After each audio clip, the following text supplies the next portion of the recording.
stop scrolling. This is not random, and it's not just another video you happen to come across.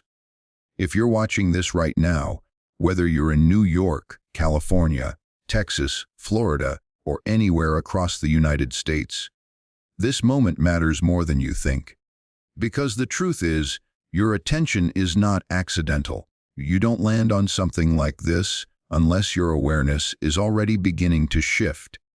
And most people miss this. They feel something, they sense something different, but they ignore it. They go back to their Rewire, their routines, their distractions, and nothing changes. But every once in a while, there's a moment where your perception opens just enough for you to see beyond your usual patterns. That's what this is, and if you dismiss it, your mind will close again, and you'll fall back into the same cycle. So right now, you have a choice. Treat this like background noise, or actually engage with what's happening inside you, because what we're talking about is not just manifestation in the way it's usually presented. This is about a deeper level of alignment between your awareness, your identity, and the way your brain constructs reality. And the reason this is being framed through the idea of Thoth is not to create mysticism for the sake of it, but to point toward something ancient that has always been understood in different ways: the relationship between knowledge, perception, and transformation. Thoth, historically associated with wisdom, writing, and measurement, represents the ability to observe and record reality, and that connects directly to what modern science describes in a different language: the observer effect. The way you perceive something influences how it behaves in your experience. Not in a magical sense, but in a deeply practical one. Your brain is constantly filtering information, predicting outcomes, and shaping your responses based on patterns you've repeated over time, and those patterns define your identity. So when we say, reality shift, we're not talking about escaping into something imaginary. We're talking about changing the structure of how you process and respond to the world. And that changes everything. But here's the part most people don't understand. You don't shift your reality by wanting it. You shift it by becoming stable enough to sustain a different way of being. And that's where almost everyone fails. They try to think differently, but their state doesn't support it. They try to act differently, but their identity pulls them back. So nothing sticks. And over time, they start to believe that change isn't possible, when in reality, they've just never learned how to stabilize a new state long enough for it to become natural. So if you're still here, if you're actually listening instead of drifting, that already separates you from most people. Because awareness is the first step, but awareness alone is not enough. You need control, you need consistency, and you need to understand exactly what's happening inside you, so you can work with it instead of against it. Before we go deeper, take a second to do something simple but important. Subscribe to the channel, like this video, and drop a comment below telling me which part of the United States you're watching from.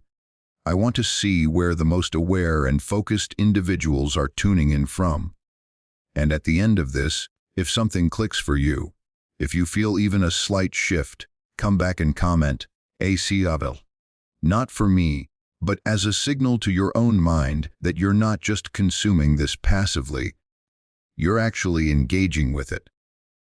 Now let's get into Chapter 1, because this is where everything begins, with understanding how your current reality is being generated.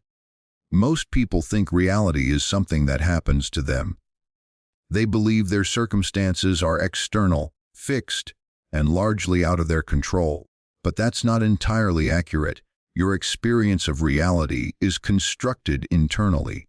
Your brain is constantly receiving input from your senses, but it doesn't process everything equally. It filters, prioritizes, and interprets information based on what it already expects to see. This is known as predictive processing. Your brain builds a model of the world based on past experiences, and then it updates that model as new information comes in. But here's the key.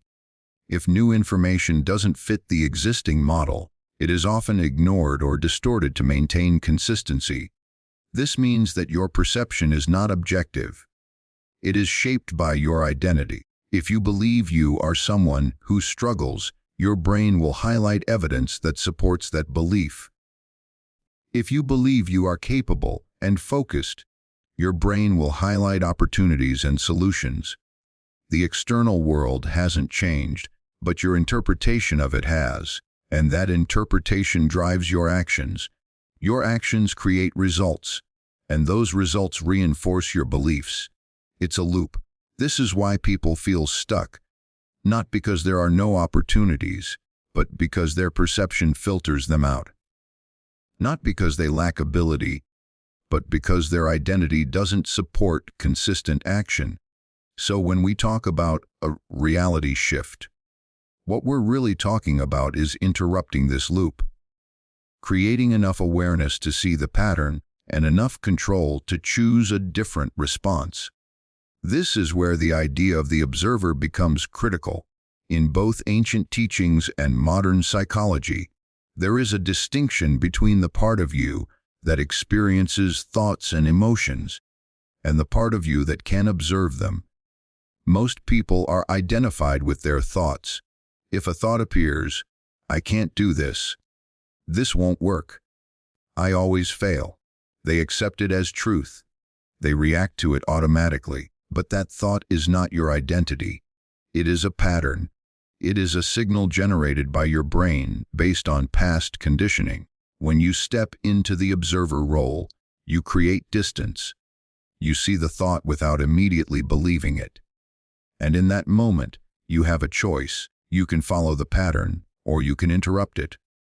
That interruption is where change begins. But it requires attention. It requires presence.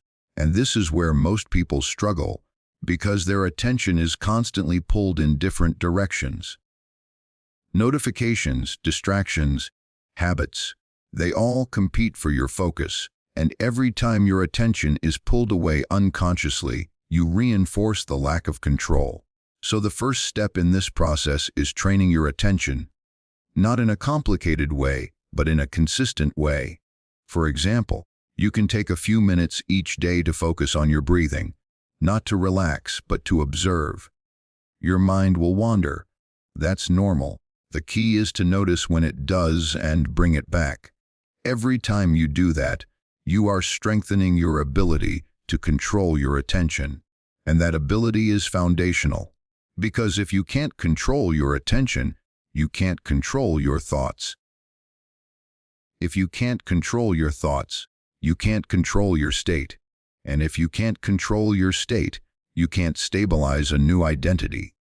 Now, Chapter 2 builds on this by moving from awareness to application. Because understanding the system is not enough, you need to engage with it in real time. This is where most people fall back into old patterns, because the moment they feel discomfort, they interpret it as a sign to stop. But discomfort is not the problem. It is part of the process. When you step outside of your really worry way of thinking and behaving, your nervous system reacts. It's not used to this. It wants to return to what is familiar, and that creates resistance. That resistance can show up as doubt, hesitation, or the urge to distract yourself. And if you follow that urge, you reinforce the old pattern. But if you stay present, if you observe the discomfort without reacting, something changes. The intensity peaks, and then it fades. And in that process, you teach your system that it can handle this. You expand your capacity. This is what it means to stabilize a new state. Not forcing yourself to feel a certain way, but allowing yourself to remain present regardless of what you feel. Over time, this builds consistency. And consistency is what transforms identity. Not one big decision, but repeated small choices to stay aligned. As this begins to stabilize, your perception shifts. You start noticing different things. Opportunities that you would have ignored before become visible. You respond differently to challenges. Instead of reacting automatically, you pause, you choose, and those choices lead to different outcomes. Not instantly, but inevitably. And this is where the idea of manifestation becomes grounded in reality. It's not about attracting something out of nowhere. It's about aligning your internal state so that your actions, your perception, and your decisions all move in the same direction. When that happens, your results begin to reflect that alignment. So as you move forward, don't look for a single moment where everything changes. Look for the small moments where you can choose differently, where you can stay present instead of reacting, where you can observe instead of identifying. Those moments are where the shift happens, and the more you choose that, the more natural it becomes. Until eventually, the version of you that once felt unfamiliar becomes your baseline. That's the activation. Not something external, but something internal that you are now aware of. And what you do with that awareness is what determines everything that comes next. You can understand every concept about manifestation, quantum perception, and identity shifts, but if your behavior and internal state remain the same, your reality will remain the same. This is the point where most people get stuck. They consume knowledge, they feel temporarily inspired, but they never train their system to hold a different state long enough for it to become stable. And stability is everything. Let's go deeper into what's actually happening when we talk about a reality shift. Your brain operates on efficiency. It creates patterns so it doesn't have to think from scratch every time. These patterns become habits, mental, emotional, and behavioral. Over time, these habits form your identity, and your identity acts like a filter and a driver at the same time. It filters what you notice and it drives how you act. So if your identity is built around inconsistency, distraction, or self-doubt, your perception and your actions will reflect that, even if you consciously want something different. Now here's where the concept of activation becomes grounded. When we say Thoth is activating your reality shift, we're pointing to a moment where you become aware enough to interrupt the automatic loop. It's like stepping outside of a system you've been running unconsciously. But stepping outside is not enough. You have to learn how to stay outside long enough to reprogram it. This is where your nervous system comes into play in a much deeper way. Most people think change is about mindset, but mindset alone is not enough. Your body holds patterns just as strongly as your thoughts do. If your nervous system is used to operating in stress, urgency, or avoidance, it will pull you back into those states, regardless of what you tell yourself mentally. This is why people say affirmations but still feel the same. Their body is not aligned with the words. So the real work in this chapter is learning how to create alignment between your mind and your body. This is what we call coherence. When your thoughts, emotions, and physiological state are working together instead of against each other, you create a stable signal. And that signal influences everything: your perception, your decisions, your interactions, and ultimately your results. Let's break this down into something you can actually use. Imagine a moment where you feel triggered. Maybe someone says something, or something doesn't go the way you expected. Your immediate reaction might be frustration, doubt, or the urge to withdraw. That reaction is not random. It's a learned pattern. Your brain predicts that response based on past experiences, and your body follows it automatically. Now, in that moment, you have two options. You can follow the pattern, which reinforces it, or you can interrupt it. Interruption does not mean suppression. It means pausing. It means noticing what's happening without immediately reacting. You feel the emotion, you observe the thought, but you don't act on it right away. That pause is small, but it's powerful. because in that pause, you create space for a different response. At first, this will feel unnatural. Your system will push you to go back to the the reaction. You might feel tension, restlessness, or even a stronger emotional spike. That's not a sign that you're doing something wrong. That's a sign that you're disrupting the pattern. And if you can stay present through that discomfort, even for a few seconds, you begin to weaken the old pathway. Over time, those small interruptions add up.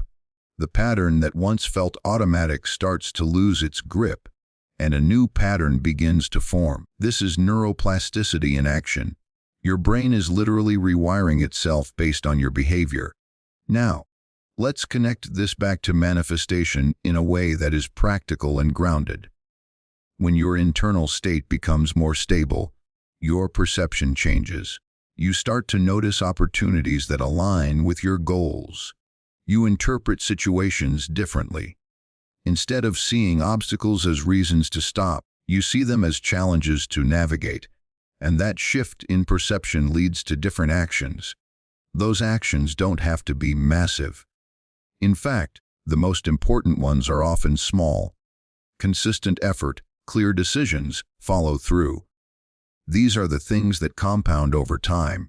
And because your internal state is more stable, you're able to maintain that consistency. You're not constantly starting and stopping. You're moving forward, even when it's not perfect. This is what creates momentum, and momentum is what makes it feel like things are coming to you. From the outside, it might look like luck or attraction. But from the inside, it's alignment. Your thoughts, your emotions, and your actions are all moving in the same direction. Now, there's another layer to this that most people overlook: your environment. Your surroundings, the people you interact with, the information you consume, they all influence your state. If you are constantly exposed to negativity, distraction, or inconsistency, it becomes much harder to maintain alignment. This doesn't mean you have to isolate yourself completely, but it does mean you need to be intentional about what you allow into your space. Ask yourself, what are you feeding your mind daily? What are you reinforcing? Because whatever you repeatedly expose yourself to becomes part of your pattern, and your pattern becomes your identity. So part of this process is not just internal work, but also external adjustment, creating an environment that supports the state you're trying to stabilize. This could be as simple as setting boundaries with your time, limiting distractions, or choosing content that reinforces focus and clarity instead of chaos. Now, as you integrate all of this, something important starts to happen. You begin to trust yourself more. Not in a vague sense, but in a very practical way. You trust that you can handle discomfort without escaping. You trust that you can stay focused without drifting. You trust that you can follow through on what you start. And that trust changes how you approach everything. Because when you trust your own consistency, you stop second-guessing every decision. You stop waiting for the perfect moment. You act. And that action, combined with alignment, is what drives real change. This is where the idea of "don't ignore the call" becomes very real. The call is not something external telling you what to do. It's the awareness that you now have. The understanding that your patterns are not fixed, that your identity is not permanent, and that you have the ability to influence both. But awareness fades if it's not used. If you leave this and go back to automatic behavior, your brain will return to its ARAT state. The clarity you feel right now will diminish, and you'll find yourself back in the same loop. So the question is, what are you going to do with this? Not tomorrow, not next week, but today. What small action can you take to reinforce this new level of awareness? It doesn't have to be dramatic. It could be as simple as pausing before reacting, focusing your attention for a few minutes, or choosing one behavior that aligns with the identity you want to build. Because those small actions are what create change. Not big bursts of motivation, but consistent alignment. And as you continue to do this, you'll notice something shift. Not suddenly, but gradually. You'll feel more in control, more present, less reactive, and your results will begin to reflect that. That's the reality shift. Not something happening to you, but something happening through you. And now that you see it, the only thing left is to decide whether you're going to act on it, or ignore it and return to the same pattern. The call has already been made. The question is whether you're going to answer it. Now this is where everything comes together, and where the idea of a reality shift stops being something you think about and becomes something you either embody or you don't. Because by now, you understand the structure. You understand that your thoughts are patterns, your emotions are signals, your nervous system is conditioning your responses, and your identity is the sum of what you consistently hold. But none of that matters if you don't make a decision at this point. Not a loud, emotional decision, but a clear, internal one. A decision about how you're going to operate moving forward. It's about taking everything you've just understood and bringing it into your actual life, moment by moment, without needing perfect conditions. Because if you're waiting to feel ready, you'll stay in the same loop. Readiness is not something you wait for, it's something you build through action. So let's make this real. From this point on, your life is not divided into big moments and small moments. Every moment becomes an opportunity to reinforce your identity. Every reaction, every decision, every shift in attention either strengthens your alignment or pulls you back into the old pattern. And the difference between people who experience real change and those who don't is not knowledge. It's consistency in those moments. You're going to have situations where your old patterns show up. You'll feel the urge to react, to doubt, to distract yourself, to fall back into what is familiar. That does not mean you've failed. That means the pattern is still there, and your job is not to eliminate it instantly. Your job is to respond differently when it appears. This is where the observer state becomes your most powerful tool, not as a concept, but as a skill you actively use. When a thought arises, "This won't work. I'm not ready. This is too hard." You don't fight it. You don't suppress it. You see it, you recognize it as a pattern, and you choose not to follow it automatically. That choice, repeated over time, changes everything. Because every time you don't react the same way, you weaken the old identity.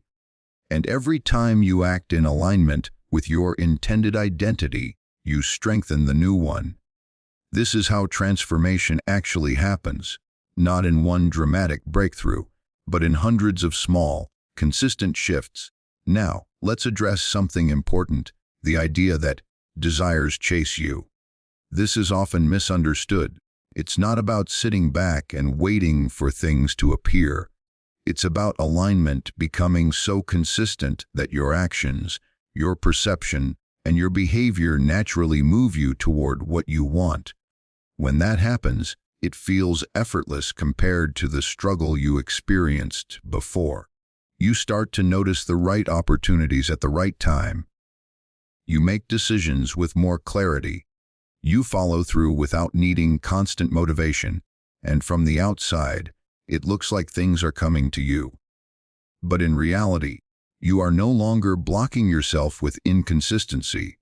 This is the shift, from chasing outcomes to becoming someone who naturally produces them. And as this stabilizes, something else happens.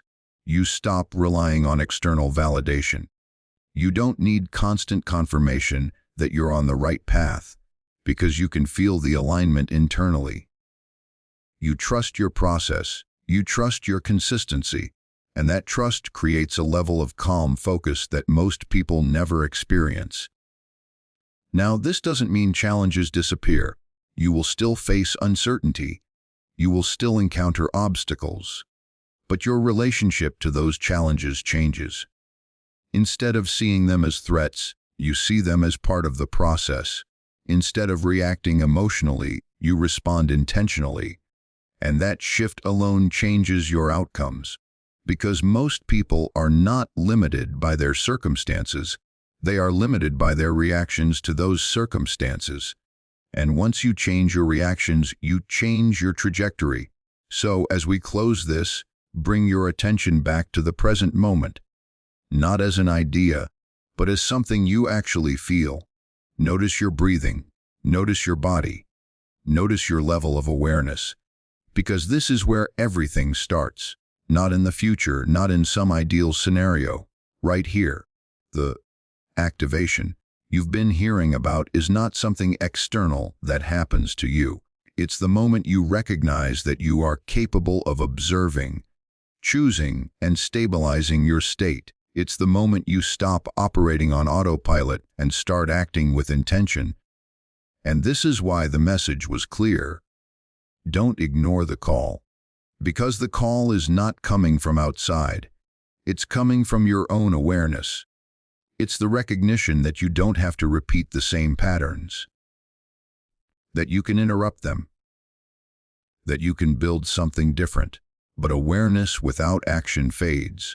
If you leave this and go back to unconscious behavior, your brain will default to what it knows. The patterns will take over again. And this moment will become just another piece of content you watched and forgot. So don't let that happen. Take something from this and apply it immediately. It doesn't have to be big. It just has to be consistent. Start with your attention. Start with your reactions. Start with your state, and build from there. Because once you do, you'll start to see the difference. In how you think, in how you feel, in how you act, and eventually in what you experience. So if you made it all the way to the end, go ahead and do what you committed to earlier. Drop a comment and write, a STVT. Not for anyone else, but as a marker for yourself. A point where you decided to engage instead of ignore. And if you haven't already, subscribe and stay connected. Because this is not a one-time shift. This is a process. And the more you return to it, the stronger it becomes. Your reality is not fixed. It is shaped by your consistency. And now you know exactly where that begins. The call has already reached you. What you do next is what defines everything.